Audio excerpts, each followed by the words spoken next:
এই যে মিস বোরকাওয়ালি। অপরিচিত কোনো পুরুষের ডাকে হুড়াইন পেছনে ফিরে তাকায়। কাউকে দেখতে না পেয়ে সামনে ফিরে তাকায়। হঠাৎ সামনে থেকে ক্লিক করে দুটা ফটো তুলে ফেলে নিশ্চিত। আচমকা এমন ঘটনায় হুড়াইন ভরকে যায়। একটা অপরিচিত ছেলে তার পিকচার তুলছে কেন? সে সামনে এগিয়ে গিয়ে তিরিক্ষ মেজাজ নিয়ে বলল, আপনি আমার পিক তুলেছেন কেন? ভাবলেশহীনভাবে ছেলেটি বলল, ছবি তো তুলেছি, অন্য কিছু তো করিনি। রাগে গা রিরি করে উঠল হুরাইনের। মেজাজ ঠান্ডা রেখে বলল, সাহস তো কম না আপনার, এক্ষুনি পিকচারগুলো ডিলিট করেন। যদি না করি? ছেলেটির এমন কথা নিজেকে খুব করে স্থির রেখেছে। আঙুল উঁচু করে বলল, দেখুন এখন কিন্তু বেশি বাড়াবাড়ি হয়ে যাচ্ছে। আপনি আমার পিকচার তুলেছেন, এটা অন্যায় করেছেন। আবার বলছি ডিলিট করতে, আর আপনি তর্ক করছেন। দাঁত বের করে হেসে বলল, করব না ডিলিট। কি করবেন আপনি? ভালো লেগেছে তাই তুলেছি। আমার মোবাইল, আমি কি করব না করব সেটা তো অন্য কারো থেকে কৈফিয়ত নিব না। আপনার মোবাইল হয়েছে তো কি হয়েছে? আপনি কোন সাহসে আমার পিকচার তুলেছেন? আমার ধৈর্যের বাঁধ ভেঙে যাচ্ছে। ভালোই ভালোই পিকচারগুলো ডিলিট করেন। আগের মতনই করব না। আপনার ধৈর্যের বাঁধ ভাঙা আমিও দেখতে চাই। কি করতে পারেন আপনি? হাত বাড়িয়ে মোবাইলটা নিতে গেলেই ছেলেটি হাত ধরে ফেলে। হুড়াইন ছাড়ি দিয়ে হাত সরাতে পারছে না।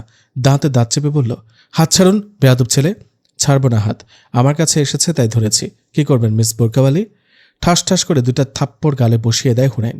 রাগে শরীর কাঁপছে তার। থাপ্পড় খেয়ে নিশীতের মোবাইল ছিটকে পড়ে যায়। গালে হাত চলে যায় আপনা আপনি। হুড়াইন মোবাইলটা হাতে নিয়ে দেওয়ালে ছুঁড়ে মারে। কয়েক খণ্ড হয়ে মোবাইলটা ছিটকে পড়ে। উচ্চ আওয়াজে গানের কারণে বিষয়টা সবার নজরে আসেনি, তবে সাদমান দূর থেকে সবটাই পরখ করেছে। হুরাইন ফুপিয়ে কান্না করতে করতে সিঁড়ি বেয়ে রুমে চলে আসে। হাঁটু ভেঙে মাথা নিচু করে কাঁদছে সে। কিছুক্ষণ আগের ঘটনা মনে পড়তেই কান্না বেগতিক হারে বৃদ্ধি পাচ্ছে। সাদমান ইশারা নিশীথকে কাছে ডেকে আনে। ঘাড় ঘুরিয়ে চারপাশ দেখছে কোন জায়গাটা ফাঁকা। ছাদের দক্ষিণ পাশটা তেমন কেউ নেই, শুনশান। সেখানে নিয়ে গিয়ে হাতটা মুচড়ে ধরে নিশীথের, যে হাত দিয়ে হুরাইনের হাত ধরেছিল। তার ইচ্ছে করছে তাকে মাটিতে পুঁতে ফেলতে। সাদমানের এমন হিংস্র রূপ দেখে নিশীথ ভয় পেয়ে যায়। কি করছো ব্রো? ব্যথা পাচ্ছি তো। হোক ব্যথা, তোর সাহস কি করে হয় আমার শ্যামল কন্যার হাত ধরার? তোকে তো আমি। কে তোমার শ্যামল কন্যা সাদমান? রিঙ্কির প্রশ্নে সাদমান আর নিশীথ দুজনেই চোখ তুলে তাকায়। নিশীথ বোনকে দেখে প্রাণ ফিরে পায়। সাদমানের হাতটা আলগা হয়ে আসে। ছাড়া পেয়েই নিশীথ রিঙ্কির পাশে এসে দাঁড়ায়। তোকে কেন বলতে যাব? তুই কে? সাদমানের সোজা সাপটা জবাব। আমাকে না বললে কাকে বলবে শুনি? তোমার শ্যামল কন্যাকে? তুই কে, তোকে কৈফিয়ত দিব? ধরে নে তাই। আমার পিছু ছেড়ে নিজের দিকে ফোকাস কর। অপমান করছো? তোর যা ভালো মনে হয় তাই। আর শোন, তোর ভাইকে সাবধান করে দিস। দ্বিতীয়বার এই ভুল করলে পুঁতে দিব একদম। কি করেছে নিশীথ? তোর ভাইয়ের কাছে জিজ্ঞেস করে নে। হনহন করে চলে গেল সে। রিঙ্কি হাত মুঠ করে দাঁতে দাঁত চেপে চোখ বন্ধ করে নেয়। একবার যদি জানতে পারি কে তোমার শ্যামল কন্যা, তাকে আমি তোমার জীবন থেকে দূরে সরিয়ে দিব সারা জীবনের জন্য। নিশীথ বোনের কাঁধে হাত রেখে বলল, সে আর কেউ নয় আপু, সাদমান ভাইয়া শ্যামল কন্যা হুরাইন। চমকে ওঠে রিঙ্কি। তুই ঠিক বলছিস তো? আলবাত। আমিও সেটাই আন্দাজ করেছি। এবার দেখবে পাখির ডানা কিভাবে ছাটাই। বোনের সাথেও সে তাল মিলিয়ে বলল, ওই মেয়ে আমাকে চর মেরেছে, আমার মোবাইল ভেঙে ফেলেছে আপু, আমিও প্রতিশোধ নিতে চাই। ওকে ডান। এদিকে মিসেস ডলি চুপি চুপি পুকুর পাড়ে এসে দাঁড়ায়। আশেপাশে নজর বুলিয়ে নিল। কেউ নেই, যাক বাঁচা গেল। ৩৫ বছরের এক লোক তাকে দেখে হন্তদন্ত হয়ে আসলো। পান খাওয়া দাঁত বের করে বলল, ম্যাম সব রেডি, এখন শুধু পাখিকে বন্দি করার পালা। আপনি যখন বলবেন তখনই অ্যাটাক করব। ফিচেল হাসলেন মিসেস ডলি। যা করার আজ রাতের মধ্যেই করতে হবে। মোক্ষম সুযোগ আজকের মতন আর আসবে না। আমি সময় মতো পাঠাবো, তখন তোমরা তোমাদের কাজটা করে নেবে। এখান থেকে নিয়ে গিয়ে যা খুশি করতে পারো, চাইলে এনজয় করতে পারো। আগন্তুক দাঁত বের করে বলল, তার বলতে মালদার পার্টি আছে, বিক্রি করে দেশের বাইরে পাঠিয়ে দেব। তোমাদের যা ইচ্ছা করো, তবে সে যেন সারা জীবনের জন্য এখান থেকে বিদায় হয়। যথা আজ্ঞা ম্যাম। মিসেস ডলি সব বুঝিয়ে দিয়ে চলে আসেন। তিনি সুযোগ বুঝে চলে গেলেন। কখন কাজটা করতে পারবে? রিঙ্কি নিশীথকে সবকিছু বুঝিয়ে দিয়েছে কি করতে হবে। শয়তানি হাসি দিয়ে বলল, এবার কোথায় পালাবে সাদমান? তোমাকে যে আমার খাঁচায় সারা জীবনের জন্য বন্দি করে নিব। আমাকে বিয়ে করতে তুমি বাধ্য। খোপা থেকে কাঠি সরিয়ে নিলেই ঝরঝর করে চুলগুলো পিঠ অবধি নেতিয়ে পড়ল। রোজবা নেটওয়ার্ক সমস্যার কারণে এদিকে আসতেই থেমে যায়। রিঙ্কির সমস্ত কথা শুনে ফেলে। কুটিল হাসি ঝুলিয়ে বলল, এত দুর্বল প্ল্যান করছো রিঙ্কি? দেখো পরবর্তী কি চালটাই না চালিয়ে আমি। ফু দিয়ে সামনের চুলগুলো সরিয়ে দেয় সে। রোজবা গুটির দাবায় মহারাজার আসন শূন্য। জয় করিল কে? মুচি কর্মকার, তুক্কু বুদ্ধি আছে যার। চুপচাপ জায়গা থেকে প্রস্থান করে সে। সময় খুব কম হাতে, যা করার করতে হবে দ্রুত। হুরাইন বেলকনিতে দাঁড়িয়ে রাতের আকাশ দেখছে। আজকে তার মন ভালো নেই। হাতের ব্যথায় সারা শরীর ছড়িয়ে পড়েছে। মনের ব্যথা তো মস্তিষ্কে। শীতল বাতাস শরীর ছুঁয়ে কম্পন তুলছে ক্ষণে ক্ষণে। প্রেয়সীর মন খারাপের সাক্ষী হতে আড়ালে লুকিয়ে ঝুঁকিয়ে দেখছে দুটি চোখ। আকুল করে ডাকতে ইচ্ছে করছে। জাপটে ধরে আগলে রেখে মাথায় হাত বোলানোর প্রবল ইচ্ছে জাগছে। খুব করে জানতে চাইতে ইচ্ছে করছে। মন খারাপ, চলো মন ভালো করে দিই। কখনো বা ছড়া বলে, কিংবা রাজকুমারের রূপকথার গল্প বলে, নয়তো রাক্ষসী আর ধনুক রাজার দুঃখ বলে। যদিও বা কৌতুক অথবা হাসির জোকস তেমন পারে না, তবুও বললে হয়তো শ্যামল কন্যার খানিক সময় মন ভালো রবে। সাদমান ভাবনার জগতে ডুবে আছে। মস্তিষ্ক হুরাইনময়। কে জানবে সে কথা? কেউ কি বুঝবে শ্যামল কন্যার ব্যথায় তার মন পুড়ে? বুকের ব্যথা তরতর করে বাড়ে। কঠিন সে ব্যথা। কখনো যদি জানতে পারে সে শ্যামল কন্যা, তাহলে কি আমাকে আপন করে নিবে একান্তই ব্যক্তিগত মালিকানায়? নিজের ভাবনায় নিজেই হাসছে। কত মেয়েরা তার জন্য পাগল, আর সে কিনা এক শ্যামল কন্যার বিলাই চোখের প্রেমে পড়ে মাঝরাতের ঘুম বিলীন করছে। দরজায় কারো শব্দ শুনে হুরাইন বেলকনি থেকে দ্রুত আসে। নিকাবের ফিতাটা শক্ত করে বেঁধে ছিটকিনি খুলে দেয়। মিসেস ডলিকে দরজার সামনে দাঁড়িয়ে থাকতে দেখে সে সালাম দিল। আসসালামু আলাইকুম জেঠি। কথাটা কেড়ে নিয়ে তিনি বললেন, সরো সামনে থেকে। তার কথায় হুরাইন সরে দাঁড়ায়। চারপাশ তাকিয়ে খাটের একপাশে পায়ের উপর পা তুলে বসেন তিনি। দুই হাত বিছানায় ভর দিয়ে মাথাটা পেছনে হেলে দেন। জোরপূর্বক হাসি টেনে বলল, ওখানে দাঁড়িয়ে কেন? কাছে এসে বসো। চুপচাপ বাধ্যমের মতন বসে পড়ে তার পাশে। মিসেস ডলি নিচের ঠোঁট কামড়ে ধরে বলল, তোমার সাথে আমার কিছু কথা আছে। বাড়ির সবাই যখন ঘুমিয়ে পড়বে তখন এসো আমার রুমে, কেমন? হুরাইন মাথা নাড়ায়। খেয়েছ? মাথা নেড়ে বলল, না। আচ্ছা খেয়ে নাও, আমি আসি। আর কি বললাম মনে আছে তো? চিবুক নত করে বলল, জি। হুরাইনের চিবুক উপরে তুলে রহস্যময় চোখে বলল, good girl. Mrs Dolly Begum চলে যেতে দম ফেলে লম্বা করে শ্বাস নেয় সে। এই মহিলাকে সে চিনে উঠতে পারে না। কি দরকার আমাকে, তাও সবাই ঘুমিয়ে পড়ার পরে? কলিজাটা ছ্যাঁতছ্যাঁত করছে। কেন জানি মনে হচ্ছে খুব বড় বিপদে পড়তে যাচ্ছে সে। 2 রাকাত সালাত পড়ে নেয়। দোয়া করে আল্লাহ সুবহানাহু ওয়া তাআলার কাছে পানাহ চাচ্ছে। একমাত্র প্রশান্তির জায়গা সিজদা। এখন কিছু হালকা লাগছে। কিটি আর তুলতুল পাখির কথা মনে হতেই টনক নড়ে তার। সে কখন থেকে তাদের দেখে না সে। রুম থেকে বেরিয়ে এদিক সেদিক খুঁজে চলছে, পাচ্ছে না কোথাও। রিঙ্কি কাছে এসে বলল, কিছু কি খুঁজছ হুরাইন? হ্যাঁ আপু, সে কখন থেকে কিটি আর তুলতুল পাখিকে খুঁজে চলেছি, কোথাও পাচ্ছি না। রুজবা মনে মনে হাসে। সে ভাবুক ভঙ্গিতে বলে, 2টা সাদা বিড়ালকে আমি ছাদের চিলেকোঠার ঘরের দিকে যেতে দেখেছিলাম। হুরাইন যেন প্রাণ ফিরে পেল। কখন দেখেছিলে আপু? একটু আগেই। গিয়ে দেখো, সেদিকেই হবে। মুচকি হেসে বলল, আর বলো না, 2টা যা দুষ্ট না। তোমাকে জাযাকিল্লাহ খয়রান আপু। আমি টেনশনে শেষ হয়ে যাচ্ছিলাম। রিঙ্কি তাড়া দিয়ে বলল, আচ্ছা যাই, আমার কাজ আছে। ওকে আপু। রিঙ্কি চলে যেতেই সে ছাদের দিকে পা বাড়ায়। এত রাতে ছাদে কেউ নেই। একটু ভয় ভয় লাগছে তার, তবুও সাহস হতে চিলেকোঠার ঘরটার দিকে এগিয়ে চলল। কিটি সোনা, তুলতুল পাখি, কোথায় তোরা? বাচ্চারা, তোদের মাম্মাম এসেছে। আর লুকোচুরি নয়, এখন ফিরে চলো। অনেকক্ষণ ডাকাডাকি করেও তাদের কোনো সারা শব্দ পেল না। তাই সে হাতের টর্চ লাইট দিয়ে চিলেকোঠার দরজাটা খুলতেই ক্যারক্যার শব্দ হলো। কোথায় আমার সোনা পাখিরা? তোমরা কি মাম্মামের সাথে রাগ করেছ? মাম্মাম খেয়াল রাখতে পারেনি বলে? এই দেখো আমি চলে এসেছি। বাহিরে শুনশান বাতাস বইতে লাগলো। ভয়ে হাত পা কাঁপছে তার। অন্যদিকে রিঙ্কি হুরাইনের রুমে ঢুকে আলমারি থেকে বোরকা নিকাব বের করে পরে নেয়। হাত মোজা পা মোজা পরার সব ঠিকঠাক আছে কিনা আয়নায় দাঁড়িয়ে পরখ করছে। নিশীথকে টেক্সট দিয়ে রুম থেকে বেরিয়ে পড়ে। বাড়িতে এখন পিনপতন নীরবতা। সবাই ঘুমাচ্ছে। আস্তে ধীরে ড্রয়িং রুমে আসতেই মিসেস ডলি বলে উঠলেন, হুরাইন কোথায় যাচ্ছ তুমি? ভাপ্পার কণ্ঠ শুনে রিঙ্কি পিলে চমকে ওঠে। কাঁপতে থাকে তার কণ্ঠনালী। কি বলবে সে? ভাপ্পা যদি জানতে পারেন এটা আমি, কি ভাববেন তখন? আমার সমস্ত প্ল্যান ক্যান্সেল হয়ে যাবে। সে মাথা নাড়িয়ে বোঝালো কোথাও যাচ্ছে না। মিসেস ডলি তাকে বেশি ঘাটালো না। তার দ্রুত কাজ ছেড়ে ফেলতে হবে। সে হুরাইন ভেবে রিঙ্কির হাত ধরে বলল, চলো আমরা বাইরে থেকে একটু ঘুরে আসি। রাতে তারাভরা আকাশটা কত সুন্দর দেখেছ? রাগ লাগছে রিঙ্কির। কাজের কাজ কিচ্ছু হচ্ছে না, এখন তো কিছু করতেও পারবে না, তাই চুপচাপ মাথা নেড়ে সায় দিল।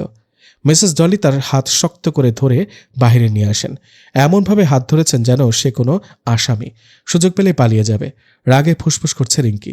এদিকে নিশীথ সাদমানের রুমে এসে বলল, সরি ভাইয়া, আমার ভুল হয়েছে, আর এমন করব না কখনো।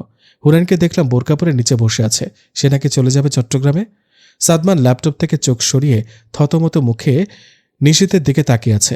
তোকে কে বলল এই কথাটা? আমি নিজের চোখে দেখলাম। তুমি কি দেখে এসো?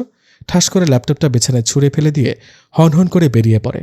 সাদমানের যাওয়ার পানে তাকিয়ে নিশীথ শয়তানি হাসি দেয়। সাদমানকে এভাবে নিচে নামতে দেখে রুজবা পথ আটকে দাঁড়ায়। কোথায় যাচ্ছ ভাইয়া? নিচে যাচ্ছি, সামনে থেকে। চুপচাপ সরে দাঁড়ায় সে। নিচে নেমে কাউকে পায় না সাদমান। সে রুজবাকে ডেকে বলল, হুরাইন নাকি চলে গিয়েছে চট্টগ্রাম। কে বলেছে তোমাকে এমন কথা? নিশীথের নাম নিতে গিয়েও নেয়নি, কেউ না। রাগে চোয়াল শক্ত করে রুমের দিকে ফিরে আসে সে। রুজবা সেই সুযোগে বাহিরে চলে আসে, কারণ ড্রিঙ্কের প্ল্যান ক্যান্সেল করতে হবে। তাই সে কাচারি ঘরে ঢুকে পড়ে। এখানেই তো সাদমান ভাইয়ার আসার কথা। উফ, সকালে আমাদের একসাথে দেখে সবাই বিয়ে পড়িয়ে দেবে, তারপর কি করবে সাদমান ভাই? নিশীথকে নিজের রুমে দেখতে না পেয়ে ছাদের দিকে চলে যায়। সামনে পেলে দাঁত ফেলে দিবে চড়িয়ে। ছাদে আসতে একটা মেয়েলি কণ্ঠ কানে আসলো তার। কোথা থেকে শব্দটা আসছে সেটাই লক্ষ্য করে চিলেকোঠার ঘরের কাছে আসে। আস্তে আস্তে ঘরের ভেতর প্রবেশ করতেই কারো পায়ের শব্দ শুনে হুরাইন টর্চলাইটটা ঘাড় ঘুরিয়ে পিছনের দিকে ধরতেই আলো সরাসরি গিয়ে সাদমানের চোখে পড়ে। চোখ বন্ধ করে হাতের তালু দিয়ে আলো আটকানোর ব্যর্থ চেষ্টা করছে সে। ধমক দিয়ে বলল, লাইট নামা। হুরাইন চমকে ওঠে, পিটপিট চোখে তাকিয়ে আছে সে। এই লোকটা এখানে কেন? কাঁপা কাঁপা গলায় বলল, আপনি এখানে কি করছেন? লাইটের আলো এখনও সেভাবেই আছে। সাদমান ভ্রু কুঁচকে আছে, কপালে স্পষ্টত বিরক্তি ভাব। আগে লাইট নামা, তারপর বলছি ইডিয়ট। নিজের বোকামো কাণ্ডে লজ্জা পেল হুরাইন। সাথে সাথে লাইটটা অন্যদিকে ঘুরিয়ে নিল। প্যান্টের পকেটে হাত গুজে চারপাশে চোখ বুলিয়ে নেয় সাদমান। জিভ দিয়ে ঠোঁট ভিজিয়ে নেয়। ছোট ছোট চোখ করে তাকিয়ে আছে সামনের তরুণীর দিকে। বুকের ভেতর শীতল স্রোত বয়ে চলছে। একটু আগেও সেখানটা প্রচণ্ড যন্ত্রণায় কাতরাচ্ছিল। ভাবনা থেকে বেরিয়ে এসে বলল, এমনি ঘুম আসছিল না, তাই ছাদে আসলাম। এখন তোর কণ্ঠ শুনতে পেলাম, তাই তো এসেছি। বাই দ্য ওয়ে, তুই এত রাতে চিলেকোঠার ঘরে কি করছিলিস? নত হওয়া চিবুকে মলিনতার ছায়া নামল। হাতের আঙুলে খিমারের এই সাইড পেঁচাচ্ছে বারবার। মিহিস্বরে জবাব দিল, তুলতুল পাখি আর কিটি সোনাকে খুঁজে পাচ্ছি না। সে কখন থেকে খুঁজে চলেছি। রিঙ্কি আপু বলেছেন তিনি নাকি ছাদের এদিকটায় দেখেছিল, তাই আসা। দেখুন না, আমার ছানা দুটোকে সেই কখন থেকে ডেকে যাচ্ছি, ওরা শুনছে না। ফুপিয়ে কান্না করে দিল হুরাইন। শ্যামলকন্যা কাঁদছে দেখে সাদমান অনেকটা কাছাকাছি এসে দাঁড়ায়। তুই কাঁদছিস কেন স্টুপিড? ওরা তো আর বাড়ি ছাড়া কোথাও যাবে না। সারা বাড়ি খুঁজে দেখেছিস? ফুপিয়ে কান্নার দাপটে হেঁচকে উঠে গেল। নাক টানছে ক্ষণে ক্ষণে। সাদমানের কথায় মাথা নাড়িয়ে না জবাব দেয়। মনে মনে হাসল সে। সামান্য বিড়াল ছানা একটু সময়ের জন্য চোখের আড়াল হয়েছে দেখে মহারানী কেঁদে কেটে একাকার। যদি মহারাজা রাজ্য শাসনের জরুরতে সফরে যায়, তখন রানী নির্ঘাত সারা রাজ্য মাথায় তুলে রাখবে কান্না করে। খবর আসবে, মহারাজ জলদি করুন, ওদিকে রানীমা নাওয়া খাওয়া ভুলে আপনার জন্য বিলাপ করে কেঁদেই চলেছে। সারা বাড়ি না খোঁজে সারের মতন কান্না করলে হবে? চল আমার সাথে, দেখি কোথায় লুকিয়েছে বেয়াদব দুটো। কান্না থামিয়ে দিয়ে রাগে মুখ খিচে বন্ধ করে নেয়। সার কথাটি কেন জানি নিতে পারল না। আঙুল উঁচু করে বলল, আপনি আমাকে সার বললেন কেন? আমার ব্যথার মর্ম আপনি বুঝবেন কি করে? নিজের হলে বুঝতেন। বুঝেছি দেখেই তো নিচ থেকে সাহায্য করছি। তা না হলে কার এত ঠেকা পড়েছে এত রাতে ঘুম ফেলে এসে ফাওয়ালাপ করতে? কথাটা খুব গায়ে লাগলো তার। নিজেকে ধাতস্থ করে বলল, এমনভাবে বলছেন যেন আমি আপনার সাহায্য পাওয়ার জন্য মরিয়া হয়ে উঠেছি। নিজেকে আপনি যা ভাবেন আসলে আপনি তা না। আপনি হলেন, কি বলবে বুঝে উঠতে পারছে না সে, তাই থেমে গেল। সাদমান গা জ্বালানি হাসি দিয়ে বলল, বললি না তো কি আমি? আপনি হলেন আশরাফুল মাখলুকাত। হয়েছে এবার খুশি? খিল ধরে হাসি উঠল সাদমানের। সে হাসতে হাসতে বলল, তুই না বললে জানতামই না। বড্ড উপকার করেছিস। তোকে তো কিছু দেওয়া দরকার। কি দেওয়া যায় বলতো? ভাবুক ভঙ্গিতে কথাটা বলল সে। নিজের কথার জালে এভাবে ফাঁসাবে এই লোক তার ভাবনার বাহিরে। সবসময় তেরা তেরা কথা বলবে কেন রে ভাই?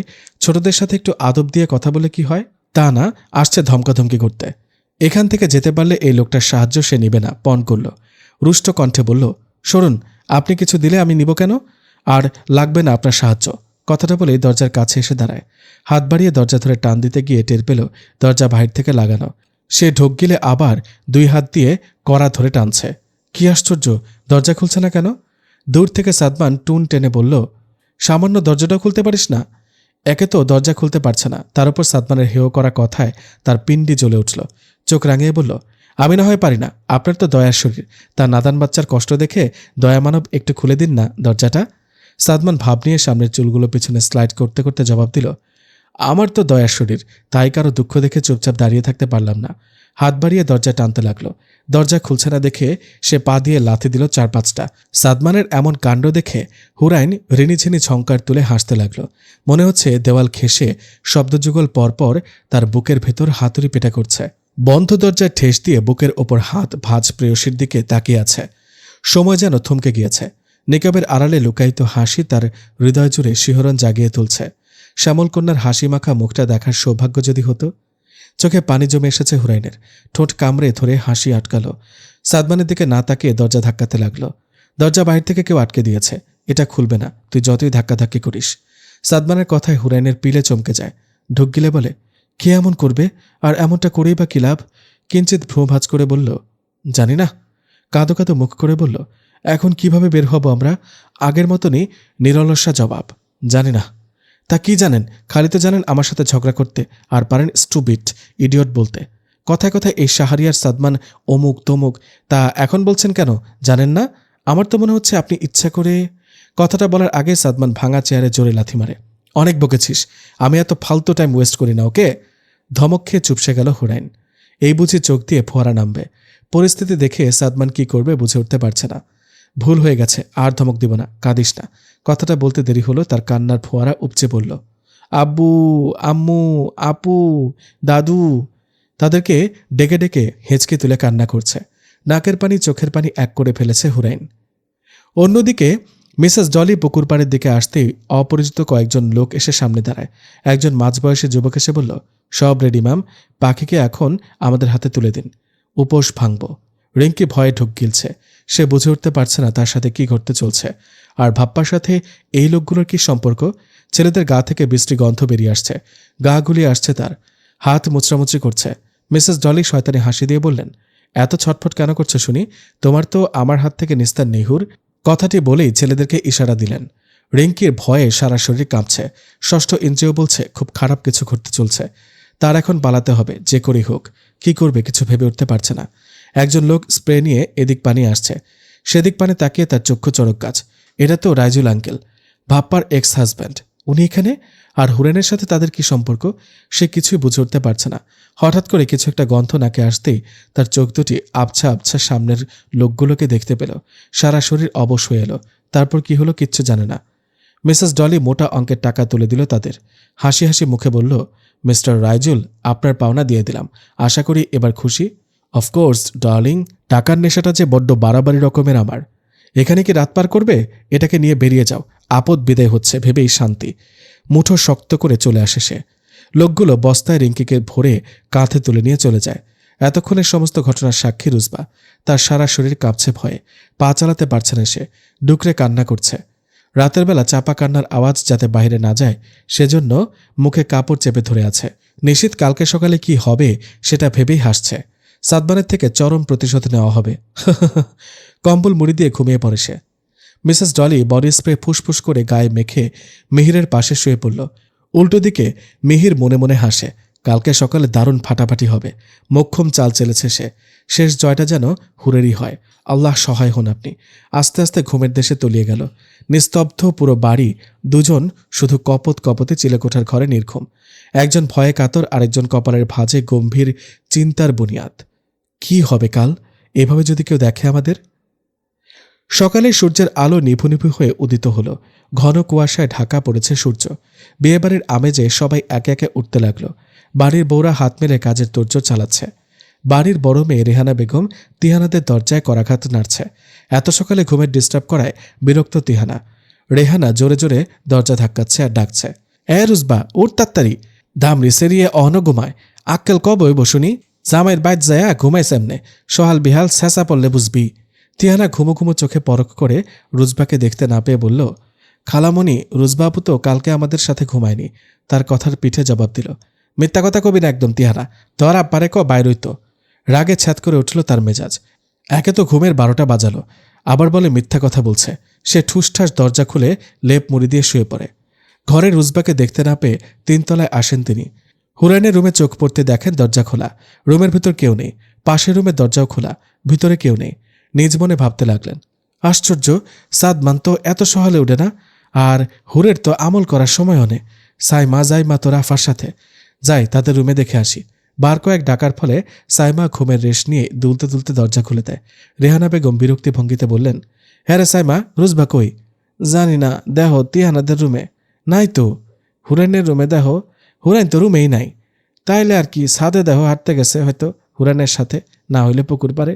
আমাকে ঘুমাতে দাও ফুপ্পি, সারা রাত সজাগ থেকেছি, ঘুমাতে না পারলে মাথা ব্যথা করবে। ছাদে উঠে এদিক ওদিক তাকিয়েও কাউকে দেখতে পেল না। রেলিং ধরে নিচের দিকে তাকিয়েও দেখল কেউ নেই। চিন্তায় কপালের চামড়া কুঁচকে এলো তার। সারা রাত জেগে থাকার কারণে ভোরে চোখ লেগে আসলো হুরাইনের। সাদমানের চোখে ঘুমের রেশটুকুও নেই, মোবাইলও নিয়ে আসেনি। এমন কিছু ঘটবে ভাবতেও পারছে না, অথচ আরেকজন নিশ্চিন্ত মনে ঘুমাচ্ছে। আস্তে আস্তে অনেকটা কাছাকাছি এসে দাঁড়ালো সে। ফিসফিস করে বলল, এই ইলম, উঠ, সালাত পড়বি না? তো সালাতের সময় শেষ হয়ে গেল। কোনো হোলদোল না পেয়ে এদিক ওদিক তাকিয়ে কিছু যেন খুঁজছে সালমান। ধুলাবালের নিচে চাপা পড়ে আছে একটা লাঠি। গ্রামে এটাকে বলে পাজন। আগেকার দিনে এই পাজন অনেক কাজেই লাগত, বিশেষ করে বউ পেটা করতে। খানিক হাসল সাদমান। ছোটবেলায় দুষ্টুমি করে দাদির পানের বাটা থেকে সুপুরি চুরি করে নিয়ে যাওয়ায় পাজন দিয়ে তাড়া করেছিল। তাই সে আর আদিল মিলে পাজনটা এই চিলেকোঠার ঘরে লুকিয়ে রেখেছিল। অবশ্য অনেক বকাও খেয়েছিল তার জন্য।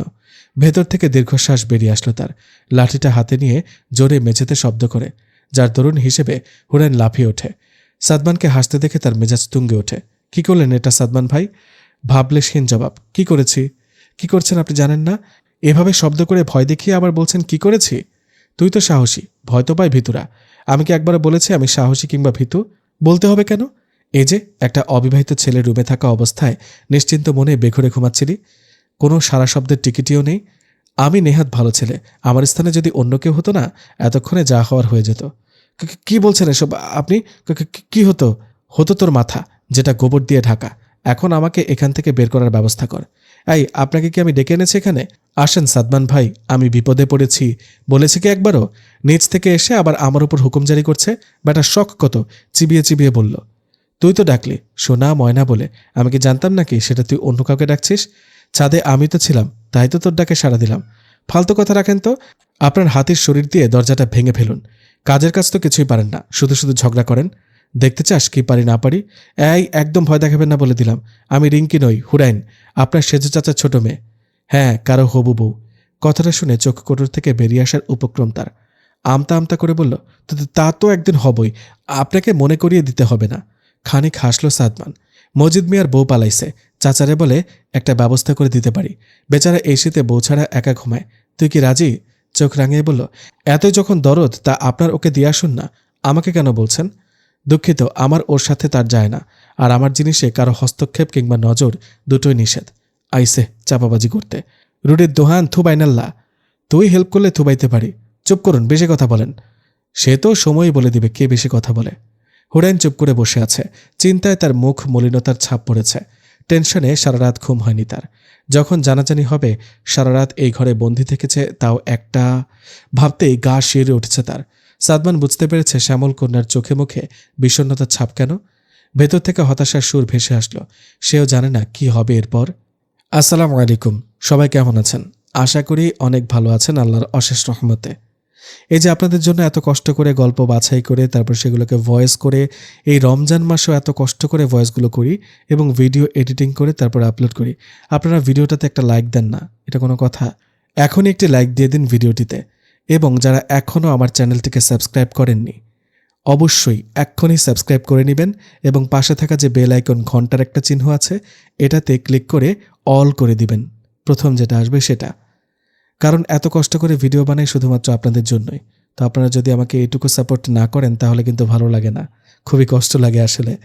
যাই হোক, আশা করি এরপরে ভিডিও শেষ করে আপনারা কমেন্ট করবেন কেমন হলো গল্পটি। তো চলুন আবারও ঘটনায় ফিরে যাই। সকাল 10টা ছুঁই ছুঁই। ড্রয়িং রুমে সবাই বসে গল্প করছে। মিসেস ডলি হাসি মুখে আদিলকে বললেন, সাদমান কি এখনো ওঠেনি আদিল? মামির কথায় আদিল আড্ডা থামিয়ে বলল, ও তো রুমে নেই মামিমা। সে কোন সকালে উঠেছি এখনও দেখে নেই, রুমে গিয়েও খুঁজে পায়নি। রেহানা বেগম তাড়াতাড়ি জবাব দিলেন, রুজবা, হুর, সাদমান তারা কই, কাউরেই পাচ্ছে না ভোর থেকে। আদিল চমকে ওঠে, কি বলো আম্মু, রুজবা কোথায় যাবে? নিশীথ সিঁড়ি দিয়ে নামতে নামতে বলল, রিঙ্কি আপুকেও পাচ্ছি না।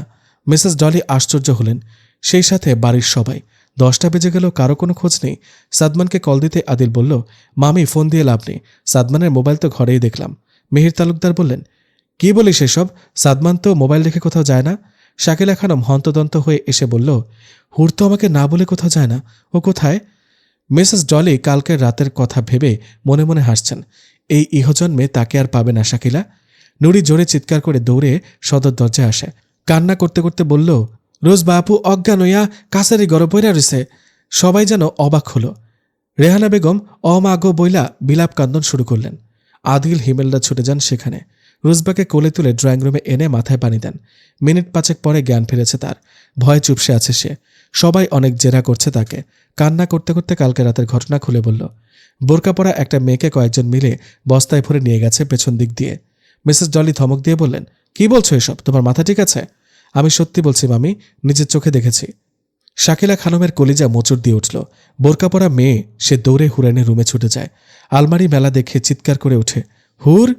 বাড়িতে কি হচ্ছে সব যেন মাথার উপর দিয়ে যাচ্ছে। মেহমানরা বলাবলি করছে। খবরখানা আশেপাশে ছড়িয়ে পড়েছে। মিহির ভাবে এবার মোক্ষম সুযোগ। সে বলল, ছাদে গিয়েছে কিনা দেখে আসা উচিত। তার কথায় আদিলরা ছাদে চলে যায়। কেউ বা আবার বাড়ির আশেপাশে দেখছে খুঁজে। হিমেল চিলেকোঠার ঘরের দিকে আসতেই কারো গলার শব্দ পেল। মনের ভুল ভেবে ফিরে যাওয়ার জন্য উদ্যত হলে আবার পেছনে ফিরে তাকালো। দরজা বাহির থেকে আটকানো। রাফা হিমেলকে ডাক দিয়ে বলল, সাদমান ভাইয়াকে খবরটা জানানো দরকার। তুই কি জানিস ভাইয়া কোথায়? বোনের গলার আওয়াজ পেয়ে সাদমান দরজায় আঘাত করে রাফা বলে ডাকতে থাকে।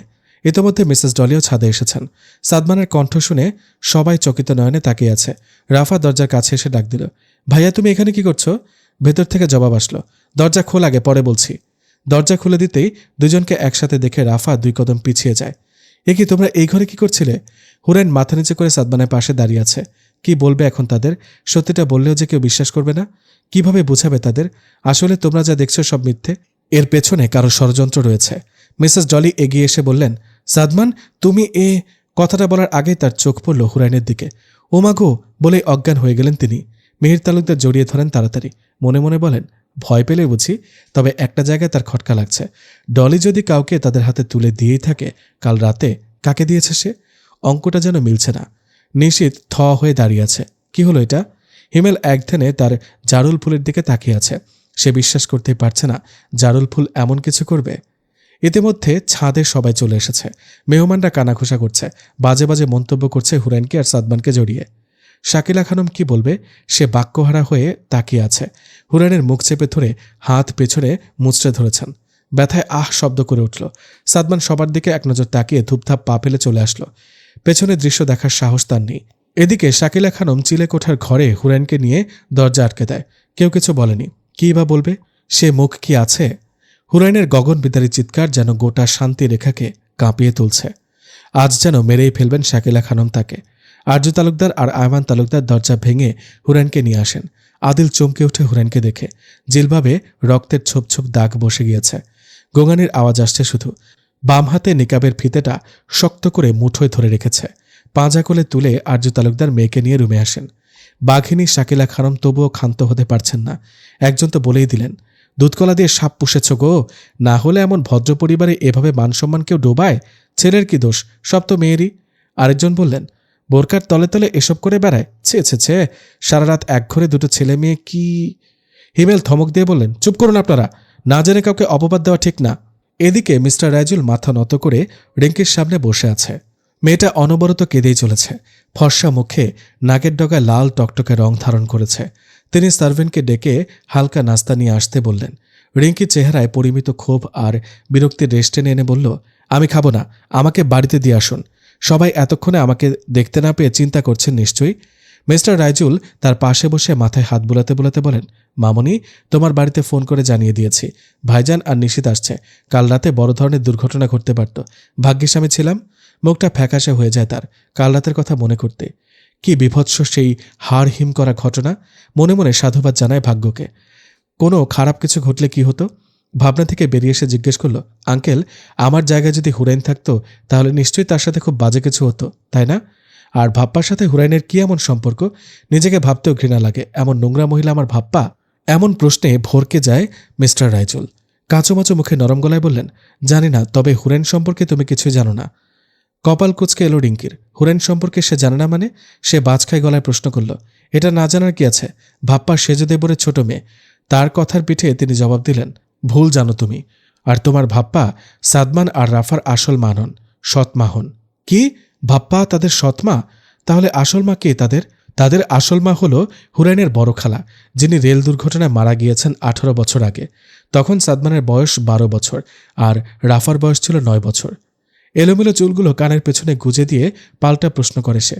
বললেন না তো, হুরাইন কে তাহলে? খানিক হাসল মিস্টার রাইজল, তারপর বলতে শুরু করলেন। মাইন চৌধুরীর ছোট মেয়ে আয়শা চৌধুরী ছিল হুরাইনের মা। খুব ধার্মিক ছিলেন। যেমনটা হুরাইনকে দেখো, তোমার ভাপ্পা ছিলেন তার কাছের সবচেয়ে ক্লোজ ফ্রেন্ড। আয়শা চৌধুরীর বিয়ে হয় তন্ময় আহমেদের সাথে, যাকে তোমার ভাপ্পা মন প্রাণ উজাড় করে ভালোবাসত, কিন্তু তন্ময় কখনো তাকে ভালোবাসেনি। পারিবারিকভাবে বিয়ে হয়েছিল তাদের। আর আরজু তালুকদার ছিলেন তন্ময়ের বেস্ট ফ্রেন্ড। আমি সবে নতুন চাকরিতে জয়েন করেছি। একদিন রাস্তায় ডলির সাথে আমার দেখা হয়। যেহেতু একই পথে আসা যাওয়া হতো, মাঝে মধ্যে আমাদের দেখা হতো। আস্তে আস্তে আমি তাকে পছন্দ থেকে ভালোবাসতে শুরু করি। সব খোঁজখবর নিয়ে একদিন পরিবার সমেত বিয়ের প্রস্তাব নিয়ে যাই। সেই থেকেই আমার জীবনের ভালো সময় বদলে গেল। ডলিকে পাওয়ার নেশায় বুঁদ হয়েছিলাম। সেই সুযোগটাই ডলি কাজে লাগিয়েছে। ব্যাস, বোনের মৃত্যুতে আয়শা চৌধুরী পুরোপুরি ভেঙে পড়েছিলেন।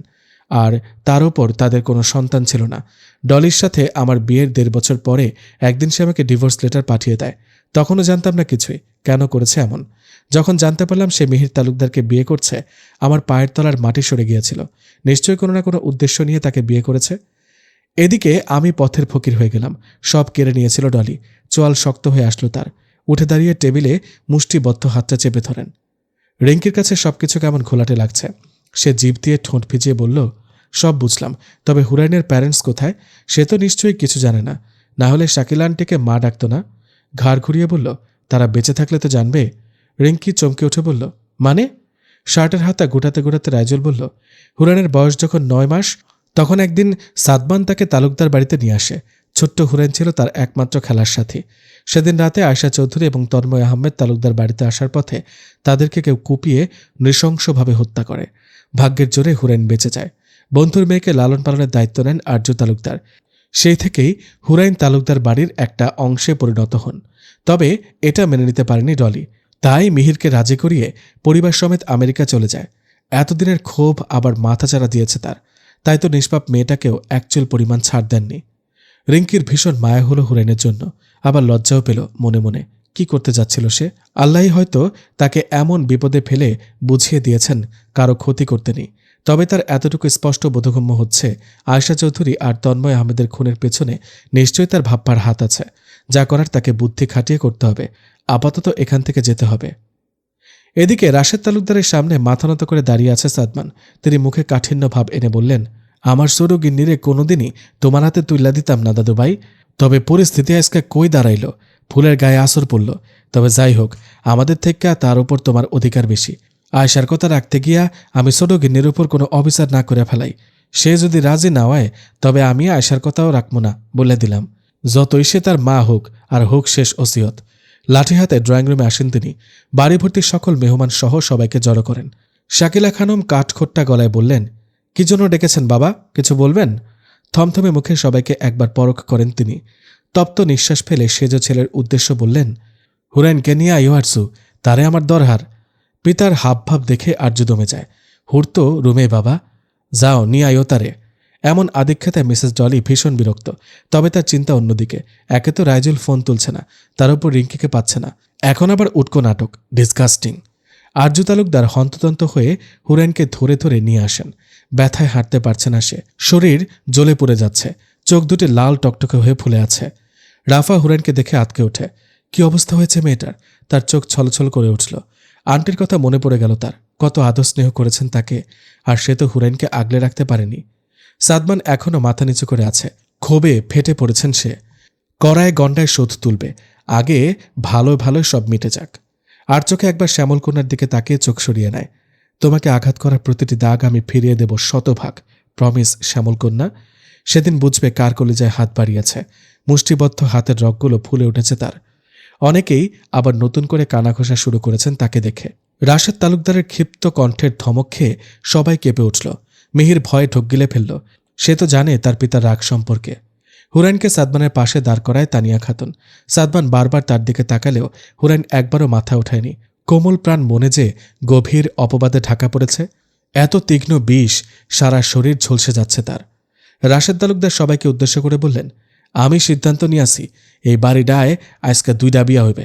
রাফা আর জাবেদের, আর একজন সাদমান আর হুর দাদু ভাইয়ের। আমার কথার উপর কারো কোনো অভিমত থাকতে পারে না আশা করি। পিতার এমন সিদ্ধান্তে মিহির অনেক খুশি হয়েছে। সে তো এটাই চায়। মিসেস ডলি কিছু বলতে নিলে মাঝপথে তাকে থামিয়ে দেন। হুরাইনকে কাছে এনে মাথায় হাত বুলিয়ে দেন। আদুরে গলায় বললেন, আমার সিদ্ধান্তে কি তুমি রাজি নি ছোটগিন্নি? হুরাইন চুপ হয়ে আছে। তিনিও চুপ থাকলেন, কারণ সে চান হুরাইন যা সিদ্ধান্ত নেবে ভেবে চিনতে নিক। হুরাইন তার আব্বুর দিকে তাকালে আরজু তালুকদার তাকে মাথা নাড়িয়ে আশ্বাস দেন রাজি হতে। সে ছোট করে জবাব দেন, দাদু, আমি রাজি এই বিয়েতে। সাদমানের ইচ্ছে করছে শ্যামল কন্যাকে জড়িয়ে ধরতে, কিন্তু অসহায় মনকে বুঝ দিল আপাতত। রোজবা 2 কদম পিছিয়ে গেল। সে মুখ ফসকে বলে ফেলল, সাদমান ভাইয়া রাজি এই বিয়েতে নানা ভাই? সবার দৃষ্টি গিয়ে রোজবার দিকে পড়ে। রেহানা বেগম ধমক দিয়ে বললেন, তোরে এত পাকনামি করতে কইছে কেডায়? বড়দের মাঝখানে কথা কস, এই শিক্ষা দিছি তোরে? রাশেদ তালুকদার থামিয়ে দিয়ে বললেন, সাদমান, তুমি রাজি এই বিয়েতে? সাদমান হুরাইনের দিকে তাকিয়ে বলল, জি দাদু ভাই, আমি সজ্ঞানে রাজি হয়েছি এই বিয়েতে। আশা করি এ নিয়ে আর কারো মনে কোনো প্রশ্ন উঠবে না। কথাটা বলে হনহন করে নিজের রুমে চলে যায়। লাল টুকটুকে শাড়ি পরে বসে আছে হুরাইন। রূপা ভোতা মুখ করে শাড়ির কুচি ঠিক করছে। তার ক্রাশের বিয়ে হয়ে যাচ্ছে, এর চেয়ে দুঃখজনক আর কী বা হতে পারে? সাইমা দোপাট্টাখানা হুরাইনের মাথায় দিয়ে থুতনি ধরে আয়নার দিকে তাক করায়।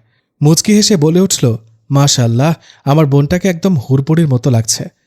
কারো নজর না লাগুক। পাশ থেকে নুরি বলল, পুরাই লাল টুকটুকে বউ বউ লাগতেছে। তিতিন সায় দিয়ে বলল, এমন সিম্পল সাজেও সখীকে বিউটিফুল লাগছে। ভাইয়া তো চোখ ফিরাতেই পারবে না, কি বলো রাফা আপু? রাফা হাসি হাসি মুখে জবাব দিল, বুঝতে হবে, শাহরিয়ার সাদমানের বউ কি যেন তেন কোনো মেয়ে হবে? শোন, তোদের আজকেই সুযোগ চরম লেভেলের টাকা হাতিয়ে নেওয়ার। আমার জামের পকেটেই শুধু খালি করিস না। ভাইয়ার কিন্তু ক্যাশ টাকার অভাব নেই। বউ দিবি না টাকা না দিলে, দেখবি হর হর করে কিভাবে টাকা বের হয়। ইস, আমার বিয়েটা যদি 2 দিন পরে হতো কতই না ভালো হতো বল, আমিও টাকা নিতে পারতাম। ধ্যাত। এদিকে সবার কথার চিপায় পড়ে হুরাইন লজ্জায় মরে যাচ্ছে। বসে বসে নিজের জীবনের হিসেব করছে। তবে বিয়েতে আল্লাহ সুবহানাহু ওয়া তাআলার প্রতি ভরসা রেখে রাজি হয়েছে সে। যে ছেলে একটা মেয়েকে নির্জনতায় একা পেয়েও কিছু করেনি, আর যাই হোক তার চরিত্র খারাপ হতে পারে না। পাছে লোকে যাই বলুক, তাতে তার কোনো আক্ষেপ নেই। সময় হলে সত্যটা ঠিকই প্রকাশ হবে। ভবিষ্যৎ নিয়ে চিন্তা করার প্রশ্নই উঠছে না, কারণ আল্লাহ সুবহানাহু ওয়া তাআলা মানুষকে অনেক ভালোবেসে সৃষ্টি করেছেন। সুতরাং মুসিবতে তাওয়াক্কুল ও সবর ধারণ করাটাই মুমিনের সিফত। শাকিলা খানম সকাল থেকে চুপটি করে বসে আছে। কেমন জানি খালি খালি লাগছে। হুরাইনকে যদিও মায়ের মতো করে ভালোবাসতে পারেনি, তবুও কেন জানি আজকে অনেকটা খারাপ লাগছে। আমার কি হুরাইনকে বিশ্বাস করা উচিত ছিল? তার নিজের মা হলে কি আমার মতো এমনটা করত? আচ্ছা, এই জায়গায় সাইমা জাইমা হলে কি করতাম? তাদের পিটাইতাম নাকি? আগে জিজ্ঞেস করতাম তার সাথে খারাপ কিছু ঘটেছে কিনা। জড়িয়ে ধরে কান্না করতাম হয়তোবা। নিজের পেটের মধ্যে প্রশ্নগুলো ঘুরপাক খাচ্ছে।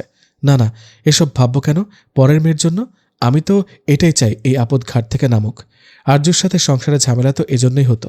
এখন আর চিন্তার কোনো কারণ নেই।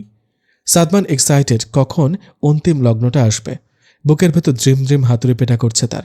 পুরোনো ডায়েরির ভাঁজে থাকা একটা ছবির ওপর হাত বুলাচ্ছে বারবার। এই ছোট্ট পিচ্চি মেয়েটা আজকে থেকে পার্মানেন্টলি আমার হয়ে যাবে। ভাবতেই মন ছুঁয়ে যাচ্ছে অজানা সুখানুভূতিতে। তোমার কথা রাখতে পেরেছে ছোট আম্মু। তোমার সাদমান কথা দিয়ে কথা রেখেছে। ওর সাথে ঘটা প্রতিটি অন্যায়ের জবাব আমি একটা একটা করে দিব। কারো আশার পায়ের শব্দ পেয়ে ডায়েরিটা লকারে রেখে ব্যস্ত ভঙ্গিতে আয়নার সামনে দাঁড়ায়। মিহির তালুকদার সাদমানকে দেখে মুখে হাসি ফুটে ওঠে। বাহ, আমার ছেলেকে তো আজকে হেব্বি লাগছে দেখতে। সাদমান আয়না থেকে চোখ সরিয়ে তার আব্বুর দিকে তাকিয়ে একটু ভাব নিয়ে বলল, দেখতে হবে না ছেলেটা কার? ছেলের কথায় হাসলেন তিনি। পকেট থেকে 2টা সোনার বালা বের করে তার হাতে দিয়ে বললেন, তোমার আম্মু খুব শখ করে বানিয়েছিলেন এ বালাজোড়া। সবসময় বলতেন আমি আমার ছেলের বউকে বরণ করে আনবো এ বালাজোড়া পরিয়ে। সে তো নেই, তবে আমি অনেক যত্ন করে আগলে রেখেছি। আজ সেই সময় এসেছে, তাই তোমাকে দিলাম। যত্নে রেখো মেয়েটাকে। তোমার জন্য সব ব্যবস্থা করে রেখেছি। বিয়ে পড়ার সঙ্গে সঙ্গে বেরিয়ে যাবে। আমি চাই না মেয়েটা আর কোনো বিপদে পড়ুক। তুমি চিন্তা করো না আব্বু, ভালোবাসার মানুষকে কিভাবে আগলে রাখতে হয় আমি জানি। আদিল হন্তদন্ত হয়ে এসে বলল, কিরে বিয়ে করবি না? কাজী সাহেব এসে বসে আছেন। জাবেদ বেটার তর্স হয়েছে না, আর এদিকে তার সম্বন্ধের কোনো পাত্তাই নেই। মামু তোমাকে কিসের জন্য পাঠালাম আর তুমি কি না? ভুলে গেছি বাপ। খুব বেশি উৎফুল্ল তাই তো? কথাটা বলেই দাঁত বের করে হেসে দিলেন। আদিল চোখ ছোট ছোট করে বলল, মামু তুমি তো দিন দিন এত ইয়াং হচ্ছ কিভাবে? বিষয়টা কি? ভাগ্নের কথায় হেসে ওঠেন মিহির। পিঠে চাপড় দিয়ে বললেন, মামুর সাথে ইয়ার্কি করা হচ্ছে না? সাদমান ঠোঁট কামড়ে ধরে বলল, তোমরা কি এখানে দাঁড়িয়ে থাকবে? আমার বিয়ের যে লেট হয়ে যাচ্ছে। ছেলের এমন লাগাম ছাড়া কথায় মিহির খুক খুক করে কেসে উঠল। আদিল পরিস্থিতি স্বাভাবিক করে বলল, চলো এবার। সাইমা, জাইমা, রূপা, নুরি, তিহানা, টায়রা, তিতিনরা গেটের সামনে দাঁড়িয়ে আছে, আর সাদমানের সাথে রয়েছে আদিল, ফাহিম, নিলয়, সাকিব সহ আরও কয়েকজন। রুজবা দূরে দাঁড়িয়ে সাদমানের দিকে এক দৃষ্টিতে তাকিয়ে আছে। হিমেল চুপচাপ সাদমানের পাশে দাঁড়িয়ে আছে। দুই পক্ষ সমান তালে কথা কাটাকাটি হচ্ছে। জাবেদ আসন ছেড়ে নিজেও তাদের সাথে যোগ দিয়েছে, কারণ এই ঘাপলা পার্টি একটু আগে তার থেকে মোটা অঙ্কের টাকা হাতিয়েছে। আশেপাশের সবাই হাসছে এদের কাণ্ড দেখে। সময় কম, তার উপর কাজী সাহেবের তারায় সাদমানকে গুনে গুনে 10,000 টাকা দিতে হয়েছে। দাঁত চিবিয়ে চিবিয়ে বলল, এক মাঘে শীত যায় না, মনে রাখিস তোরা। সবাই সমস্বরে বলে উঠল, মনে রেখেছি, তোমার বউকে অন্য জায়গায় আবার বিয়ে দিয়ে মোটা অঙ্কের টাকা তুলব, তার থেকে 10% তোমাকে দিব। হ্যাঁ। জাবেদ হাসি মুখে জবাব দিল, তার কি দরকার? পরের বার তোদের জামাইয়ের পকেট খসাবো আমরা। কি বলো শালী সাহেবারা? রাশেদ তালুকদার সবাইকে বিয়ের আসরে আসার তাড়া দিলেন। কাজী বিয়ে পড়ানো শুরু করলো। প্রথমে রাফার বিয়ে পড়ানো হলো, এখন সাদমানদের পালা। কাজী যখন সাদমানকে বলল, বলো বাবা কবুল, কথাটা বলতে দেরি সাদমানের কবুল বলতে দেরি হয়নি। রাশেদ তালুকদার নাতনির রুমে আসেন। কাজী যখন হুরেনকে কবুল বলতে বললেন, তখন তার গলা কাঁপছিল। অজানা এক অনুভূতি, সেটা ভয় ও আনন্দের দুটোরই মিশ্রণ ছিল। নেকাবের আড়ালে থাকা ঠোঁট দুটি তিরতির করে কাঁপছে। কালো পার্টের আবরণে ঢাকা চোখ দুটি শাকিলা খানমকে খুঁজে চলেছে। এই মুহূর্তে তাকে জড়িয়ে ধরে খুব কাঁদতে ইচ্ছে করছে তার। পাশে বসা সাদমান হাঁসফাঁস করছে, কেন তার শ্যামল কন্যা কবুল বলছে না। আরজু মেয়ের মাথায় হাত বুলিয়ে বললেন, দেরি করছো কেন আম্মু, বলে দাও। দ্বিতীয়বার কাজী সাহেব বলতে সে কাঁপা কাঁপা কণ্ঠে আস্তে করে কবুল বলে দিল। সুমিষ্টময় কণ্ঠটা সাদমানের কান অবধি পৌঁছাতেই লাল রঙা চিকন ঠোঁট দুটিতে হাসির রেখা উদয় হয়। মারির দাঁতের সাথে গজ দাঁতখানা ঝিলিক দিয়ে ওঠে। মনে মনে আলহামদুলিল্লাহ বলে শুক্রিয়া আদায় করে সে। হুরাইনের কবুল বলতে দেরি, সবাই আলহামদুলিল্লাহ পড়তে দেরি করেনি। একে একে সবাই রুম থেকে বেরিয়ে যায়। তাদের একটু একান্ত সময় দরকার। আদিল কপাল চাপড়াতে চাপড়াতে বলে, আমার যে কবে বিয়ে হবে, আব্বাই আম্মায় কি বুঝে না তাদের বয়স হয়েছে? হাহ, কি কপাল রে ফাহিম, বুঝছিস? সাইমা চোখ রাখায়। এতে আদিল হেসে ওঠে। সাদমান অনবরত ঘামছে, কেন ঘামছে বুঝতে পারছে না। এদিকে হুরাইন মাথা নিচু করে বসে আছে, ঘাড়ের রগ ফুলে ওঠার প্রয়াস। সাদমান গলা খাকারি দিয়ে নিজেকে ধাতস্থ করছে। শুকিয়ে যাওয়া ঠোঁট জিভ দিয়ে ভিজিয়ে নিচ্ছে। আতিউতে করছে কি বলবে। সাহস সঞ্চয় করে হুরাইনের সামনে এসে দাঁড়ায়। লম্বা দম নিয়ে মুগ্ধতার দৃষ্টিতে তাকিয়ে আছে। আস্তে করে হাত বাড়ায় লাল দোপাট্টায় ঘোমটা টানানো মেয়েটির দিকে। হাতে সময় খুব কম। হাঁটু গেড়ে হুরাইনের মুখোমুখি বসে পড়ে। পকেট থেকে বালা দুটি বের করে হুরাইনের হাতখানায় মুঠো বন্দি করে। লাজরঙা মেয়েটা অতিশয় লজ্জায় আরো নিচু হয়ে যায়। সাদমান হালকা হাসল। হাত কাঁপছে তার। আদুরেপনায় বালা দুটি পরিয়ে দিল। এটা আমার মায়ের যত্ন করে বানানো ছেলের বউয়ের জন্য। দেখো তো পছন্দ হয়েছে কিনা। সাদমানের তুমি সম্বোধন করা প্রশ্নে সে মাথা তুলে তাকায়। তাতে চোখাচোখি হয় দুজনের। বেলাই চোখে গাঢ় কাজল টানালে যে এত সুন্দর লাগে জানা ছিল না। লজ্জায় দৃষ্টি সরিয়ে হাতের দিকে তাকায় হুরেন। সাদমান পাল্টা প্রশ্ন করল, বললে না তো কেমন হয়েছে উপহারটা? সুন্দর। আর আমি? সাদমানের এমন নিঃসংকোচ প্রশ্নের উত্তর সে কি বলবে জানে না। তবে সুদর্শন এই পুরুষকে এক নজর দেখে মন জুড়িয়ে গেল তার। অতীব সুদর্শন এই পুরুষ। কতবার সামনে এসেছে তাকিয়ে দেখা হয়নি। ভাগ্যিস দৃষ্টির হেফাজত করেছিল, না হলে তো শয়তানের ধোকায় পড়ে যেত। শ্যামল কন্যার উত্তর না পেয়ে সাদমান হতাশ হয়ে বলল, থাক, এ উত্তরটা তোলা রইল অন্যদিনের জন্য। হুরাইন হাফ ছেড়ে বেঁচে উঠল যেন। তা আমার বউ কি আমাকে তার মুখখানা দর্শন করাবে না? বিয়ে কি বারবার আসবে জীবনে? একবারই তো নাকি? বধূ সাজে শ্যামল কন্যাকে কি দেখার সুযোগ পেতে পারি? লজ্জায় মিহিয়ে গেল সে। আস্তে করে জবাব দিল, জি। বুকের বাঁ পাশে হাত চলে গেল সাদমানের। উঠে দাঁড়ায় সে। সামনে ঝুঁকে শ্যামল কন্যার নিকাবের ফিতেটা খুলে দিতেই সামনে আসে শ্যামলাগরণের অতিশয় মায়ামুখী মুখখানা। এ তো কল্পনার চেয়েও বেশি মায়াবতী। ঘোর লাগা দৃষ্টিতে তাকিয়ে আছে সাদমান। লাল দোপাট্টাটা মাথায় দিয়ে আবৃত্তি করে উঠল, সবাই তো আকাশ হতে চায়, তুমি না হয় লাল দোপাট্টার চুমকির পার, আমার তুমি স্নিগ্ধময়ী, জল শৈবালিনীর স্রোত, মন পাহাড়ে মেঘ বদল করেছে আমরণ অন্বেষণ। তাই তো দিলুম আমার ঘরের মন দখলে লাজুক রঙা শ্যামল কন্যার নিমন্ত্রণ। দরজায় টোকা পড়ার শব্দে সাদমান থেমে গেল। হুরাইন তাড়াহুড়ো করে নিকাব পরে নিল। দরজা খুলে দিতে হুড়মুড়িয়ে কাজের মহল রুমে ঢুকল। সাদমান কাটকাট চোখে আদিলের দিকে তাকাতে সে দাঁত বের করে হেসে দিল। আমাকে বিদায় দিবে না ভাইয়া? রাফার প্রশ্নে সাদমান সামনে তাকায়। সে তো কিছুক্ষণের জন্য ভুলেই গিয়েছিল আজকে তো তার বোনকেও এ বাড়ি ছেড়ে অন্য কারো ঘরে চলে যেতে হবে। ভাবতে চোখের কোণায় পানি জমল। রাফা ভাইয়ের চোখে পানি দেখে দৌড়ে এসে জড়িয়ে ধরে। নীরব অশ্রু ছড়ে দুজনেরই। সাদমান মাথায় হাত বুলিয়ে সান্ত্বনা দিচ্ছে। সেও নিজেকে কন্ট্রোল করতে পারছে না। দাঁতে দাঁত চেপে আছে। মুহূর্তে আনন্দের ভাগে বিষাদ ছুঁয়ে গেল। বিদায় ঘণ্টা রাফা হুরাইনের হাত ধরে বলল, ভাই তোকে অনেক ভালোবাসে হুর, সে তোকে কখনো কষ্ট দিবে না, নিজের যত্ন নিস। ভাই যা বলে শুনবি কিন্তু। এবার হুরাইন রাফাকে জড়িয়ে ধরে কান্না করে দিল। সবাই কাঁদছে। জাবেদ সবাইকে আশ্বস্ত করে রাফাকে নিয়ে গাড়িতে উঠে বসে। কিছু দূর ভ্যানে করে যেতে হবে। যতদূর দেখা যায় তাদের ততদূর পর্যন্ত চেয়েছিল। আস্তে আস্তে ঝাপসা হয়ে আসে। অতএব আড়ালে চলে গেল ভ্যানগুলো। সাদমান হুরাইনের হাতটা নিজের মুঠোয় পুরে নিয়েছে। কানে কানে ফিসফিস করে বলল, তুমি কাঁদছ কেন বউ? স্বামীর বাড়ি যেতে পারোনি দেখে? চলো তোমাকে স্বামীর বাড়ি নিয়ে যাই। সাদমানের এহেন লাগাম ছাড়া কথায় লজ্জায় মিহিয়ে গেল সে। মাগরিবের আজান ভেসে আসছে। হুরাইন সালাত শেষ করে বেলকনিতে এসে দাঁড়ায়। সাদমান সেই যে বিকেলে কোথায় বেরোলো, এখনও ফিরল না। বাড়ির সবাই কেমন যেন গুমোট হয়ে আছে। বড় জেঠি আম্মু তো এই বিয়ে মানে না বলেই সাফ সাফ বলে দিয়েছেন। সাদমানকেও চিনে উঠতে পারছে না সে। নিজেকে খুব বেশি অগোছালো লাগছে। এই শান্তিরেখায় আমি একজন আশ্রিতা ভাবতেই কান্নাগুলো দলা পেকে আসছে। ভাবনাগুলো তাকে খুব পীড়া দিচ্ছে। মাথা ব্যথাটা মাথাচাড়া দিয়ে উঠছে আবার। ঘাড়ে কারো তপ্ত নিঃশ্বাস অনুভব করতেই কেঁপে ওঠে সে। সাদমান মুখটা কানের কাছে নিয়ে বলল, এত ভয় পেলে চলবে? বাহু ধরে সামনের দিকে তাক করিয়ে ডান হাত দিয়ে মাথার ওপর অগ্রভাগের ওপর হাত রেখে বলল, আল্লাহ সুবহানাহু ওয়া তাআলার নাম নিয়ে বরকতের দোয়া করেন। হুরাইন এক দৃষ্টিতে তাকিয়ে আছে তার দিকে। এভাবে তাকাতে দেখে সাদমান একটু লজ্জা পেল। তবে চোখে চোখ রেখে হাসি হাসি মুখে বলল, আমাকে কি খুব বেশি সুন্দর লাগছে আজকে? হুরাইনের চোখ ছোট ছোট হয়ে আসলো। সাদমান হালকা হেসে বলল, জানি কিছু বলবে না, তবে আমার বউটাকে চোখ ধাঁধানো সুন্দর লাগছে। ভাগ্যিস নিজেকে আড়ালে রাখতা, না হলে কত ছেলে যে পাগল হতো এই মায়াময় মুখখানা দেখে। তখন আমার আবার ফাইটিং করতে হতো। সাদমানের কোনো কথাই বোধ হয় হুরাইনের কান অবধি যাচ্ছে না। তার চোখে পানি টইটুম্বুর। আপনি জানতেন আমার আসল বাবা মা মৃত, তাই না? এতদিন যাদের নিজের মা বাবা পরিচয় দিয়েছি, আমি জাস্ট আশ্রিত ছিলাম তাদের কাছে। হু হু করে কেঁদে উঠল হুরাইন। সাদমানের পিলে চমকে উঠল। ইলম জানল কিভাবে এসব? নিজের সাথে বাহুডোরে আবদ্ধ করে নিল। এতেই কান্নার বেগ আরও বেড়ে গেল হুরাইনের। সাদমান নিচের ঠোঁট কামড়ে ধরে প্রশ্ন করল, তুমি জানলে কিভাবে? কে বলেছে তোমাকে এসব কথা? হাতের উল্টো পিঠ দিয়ে চোখের পানি মুছতে মুছতে বলল, আপনার আম্মু বলেছেন। সাদমানের চোয়াল শক্ত হয়ে এলো। রাগে হাত মুষ্টিবদ্ধ হয়ে এলো। চোখ দিয়ে যেন ধোঁয়া বের হবে। নিজেকে শান্ত রাখার বহুত চেষ্টা করছে। শ্যামল কন্যার সামনে নিজের আসল রূপে আসা যাবে না, তাহলে ভয় পাবে।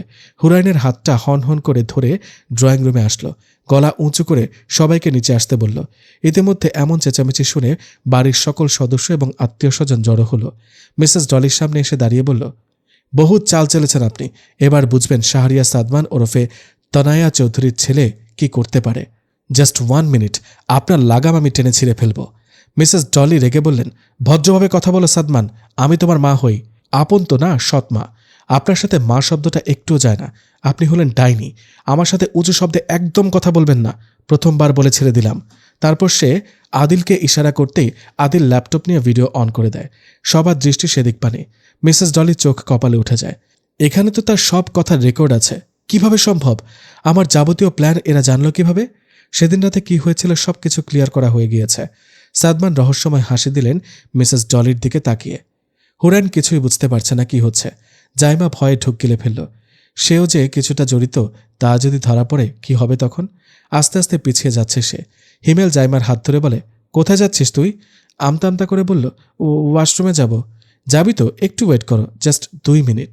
সাদমানের কথায় শাকিলা খানম বলে উঠলেন, তোমাদের এসব কাজে জাইমার থাকা না থাকায় তো কোনো ফায়দা আসবে না। তার প্রয়োজন সে তো যেতেই পারে। ভুল বললেন আপনি। এখানে জাইমার থাকাটা ইম্পর্টেন্ট কিনা তা তো এখনই জানতে পারবেন।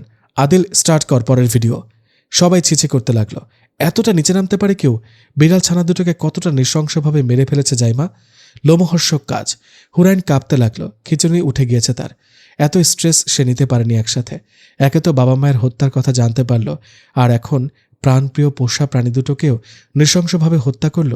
ভেসে উঠল কাল্পনিক একটা প্রতিচ্ছবি। এমনভাবে হয়তো বাবা মাকে হত্যা করেছে। সাদমান দ্রুত কোলে তুলে রুমে নিয়ে আসে তাকে। আদিলকে আর হিমেলকে সেদিকটা সামলাতে বলে সে কাউকে রুমে ঢুকতে দেয়নি। ভারী কাঁথা কম্বল দিয়ে মুড়িয়ে নিয়েছে, তবুও কাঁপুনি কমছেই না। ঠোঁট দুটি তিরতির করে কাঁপছে তার। বিড়বিড় করে কিছু একটা বলছে। সেজন্য সাদমান মুখের কাছে কান পেতে কিছু শোনার চেষ্টা করছে, কিন্তু ব্যর্থ হলো। গ্রামের হাতুড়ে ডাক্তারকে খবর দেয়া হলো। তিনি ঘুমের ইঞ্জেকশন পুশ করে দেন। আপাতত ঘুমানোর প্রয়োজন তার। ডাক্তার চলে যেতেই সাদমান গাঢ় আদুরে পনায় কপালে চুম্বন এঁকে দেয়। ফ্যাকাশে মুখটায় রক্ত জমাট যেন নীল বর্ণ ধারণ করেছে। হাতের মোবাইলে সময় দেখে ছোট একটা টেক্সট পাঠায় কোথাও। তানিয়া খাতুনকে বসিয়ে রেখে সে নিচে আসে। ইতিমধ্যে রিঙ্কি পুলিশ নিয়ে হাজির। সাদমানের সাথে পুলিশ অফিসার হ্যান্ডশেক করে নেয়। পুলিশ অফিসার সালাম দিয়ে বললেন, স্যার, আপনার কথা মতো পুরো বাড়ি ঘেরাও করে দিয়েছি, আর ফাইল প্রস্তুত। আশা করি ফাঁসি নিশ্চিত হবেই। সাদমান হাসি দিয়ে বলল, ধন্যবাদ মিস্টার আবিদ হাসান। ধন্যবাদ দিয়ে ছোট করবেন না স্যার, আপনার জন্য এতটুকু করতে পেরেছি, নিজেকে ধন্য মনে হচ্ছে। রাশেদ তালুকদার চুপচাপ থতমত মুখ করে বসে আছে। বাড়িতে পুলিশ, তার উপর এত ঘটনা, সবকিছু দেখে ধাক্কা খেল সে। মান সম্মান সব ধূলিসাৎ হয়ে গেল। মিসেস জলি পালানোর চেষ্টা করতেই দুজন মহিলা পুলিশ ধরে ফেললেন। কোথায় যাচ্ছিস পালাতে? তোকে তো আপ্যায়নের জন্য মেহমানখানায় নিয়ে যেতে এসেছি। অনেক রং দেখিয়েছিস। মিহির, তুমি কিছু বলবে না? সব মিথ্যে, বিশ্বাস করো। মিহির তালুকদার ঠাস করে এলোপাথারি থাপড়াতে লাগলেন তাকে। তোকে আমি বিয়ে করেছিলাম, সেটা আমার জীবনের চরম ভুল। তুই সেই সুযোগ নিয়ে 2টা প্রাণ কেড়ে নিয়েছিস। একটা মেয়েকে পিতামাতার আদর থেকে বঞ্চিত করেছিস। সব অভিশাপ আর পাপের ফল ভোগ করবি তুই এবার। জাইমার ভবিষ্যতের কথা ভেবে ছেড়ে দিয়েছে সাদমান। তবে ফাহিম তার সাথে সব সম্পর্কের ইতি টেনে নিল। এমন হৃদয়হীন মানবী কখনো কারো জীবনে না আসুক। অনবরত চোখের জল বিসর্জন দিচ্ছে। ইতিমধ্যে এই ভিডিওটা সোশ্যাল মিডিয়ায় ভাইরাল হয়ে গিয়েছে। সবাই তুলোধনা করছে তাকে। সাদমান ঘুমন্ত হুরাইনকে পাঁজা কোলে তুলে ড্রয়িং রুমে পেরিয়ে সদর দরজার কাছে আসতেই শাকিলা খানম দৌড়ে আসেন। কোথায় যাচ্ছ হুরকে নিয়ে? আমার ওয়াইফকে নিয়ে যেখানে যায় না কেন, কাউকে উত্তর দিতে শাহরিয়ার সাদমান বাধ্য নয়। রাশেদ তালুকদার ভেজা চোখে চেয়ে আছে। বাড়ির সবাই কাঁদছে। রুজবা দৌড়ে এসে সাদমানের সামনে এসে দাঁড়ায়। আমাকে ক্ষমা করে দিয়েন সাদমান ভাইয়া। সাদমান হাসল। তিতিন ফ্যালফ্যাল করে তাকিয়ে আছে সবার দিকে। মিহির তালুকদার তাড়া দিলেন। গাড়ি বাহিরে দাঁড়ানো। হিমেল ছাদে রেলিং ঘেঁষে দাঁড়িয়ে আছে। বুকের ভেতর দুমড়ে মুচড়ে যাচ্ছে। জারুল ফুল যে আর এমুখ আসবে না, সেটা বুঝতে পেরেছে। সাদমানকে হাড়ে হাড়ে চেনে। তার ভালোবাসার চেয়ে সাদমানের ভালোবাসা অনেক গুণ বেশি। না হলে নিজের প্রেয়সীর অপবাদ মুছে দিতে পাগলের মতন কেটেছে প্রতিটা সেকেন্ড। কই, সে তো করেনি এমনটা। দোয়া করি সুখে থাকুক জারুল ফুল। দাদুর কাছ থেকে বিদায় নিয়েছে সাদমান। সবাই কাঁদছে। শাকিলা খানম পাথর হয়ে আছে। আরজু তালুকদার আলতো হাতে মাথায় হাত বুলিয়ে দিল ঘুমন্ত হুরাইনের। গাড়িতে উঠে বসে তারা। শান্তিরেখা নেমপ্লেটটায় চোখ বুলালো সাদমান। রিঙ্কির ছোট্ট একটা টেক্সট আসলো, ভালো থেকো সাদমান। হুরাইনকে বলে দিও পারলে যেন আমাকে ক্ষমা করে দেয়। শুভ হোক তোমাদের নতুন জীবন। টেক্সটটা পড়ে সাদমান হাসল খানিক, সাথে সাথে ব্লক করে দিল। আকাশে মিটিমিটি তারকার পাশে গোল বলয়ের ন্যায় রূপলি চাঁদ। ভ্যান চলছে বাতাসের গতিতে। ঘুমন্ত শ্যামলকন্যার ঘুম ভাঙলেই দেখবে নতুন জীবন, নতুন করে এক উদিত পথ। বেঁচে থাকার প্রয়াস আর নিঃশ্বাস জুড়ে আমি। শোনো শ্যামল গায়ের বিলাই চোখের অধিকারিণী, তোমায় দেখে বুকের মাঝে ফুটেছিল শত সহস্র কামিনী। আমার একলা দুপুরের একরাশ মন, ভালো থাকার কারণ তুমি। যার কাছাকাছি সঙ্গ পেলে হৃদয়পুরে শান্তি নামে। তাই তো আমার নামের পাশে জুড়ে নিলাম তোমায়। অতএব আমাদের একটা শান্তির নির্হোক, যেখানে আঁকিবুকি করে দাগ টেনে রেখা যাক। একটা নেমপ্লেট তোমার নামে হোক। আমি ভর বিকেলে গল্প শুনতে দেব হাঁক ডাক। যদি ঘুম ভেঙে আমায় দেখে হাসে তোমার চোখ, সেটাই আমার বেঁচে থাকার নয়নাভিরাম সুখ।